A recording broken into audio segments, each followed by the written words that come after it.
Cambridge University in 1851. Psalm 111 verse 2 is carved on the door in Latin.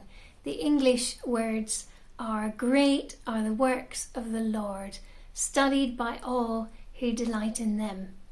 When the new lab was built in 1973, a Christian PhD student at the time asked his supervisor, "Please can this verse be written on the door, but this time in English?"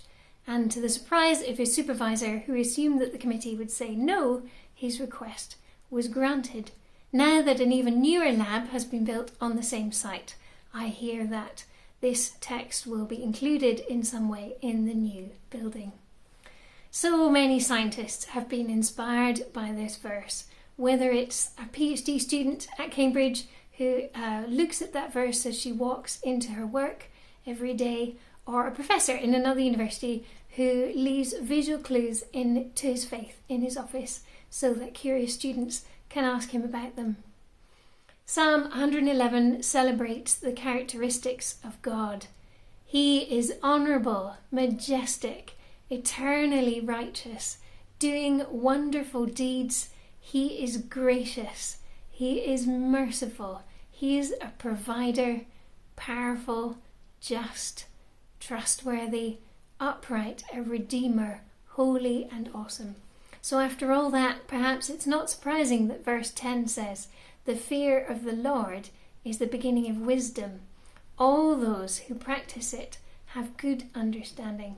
And the scientist is a Christian who pursues wisdom and shows gratitude to God by exploring the world that he has made, using the tools at their disposal and the training that they have at their disposal as a scientist. I'll finish with one example of a scientist. This is Jennifer Wiseman, who's an astronomer based in the USA, and she studies how stars are formed in clouds of dust and gas. She also studies how whether there are Earth-like planets around other solar systems. And she has always found, ever since she was a child, growing up on a ranch in rural Arkansas, without light pollution, where the stars they could see were incredible. She's found that the more science reveals, the more she can worship and praise God. That is the wisdom she experiences. So what's your reaction to this story? Does experiencing or learning about God's creation help you to worship? And maybe also, are there any scientifically minded people in your church who you can encourage in their exploration, either in their work or as a part of their hobby?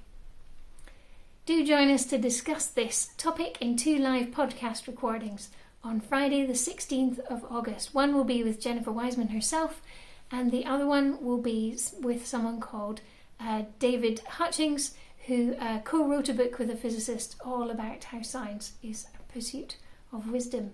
You can find the details on faraday.institute/churches or patreon.com/Faraday Churches.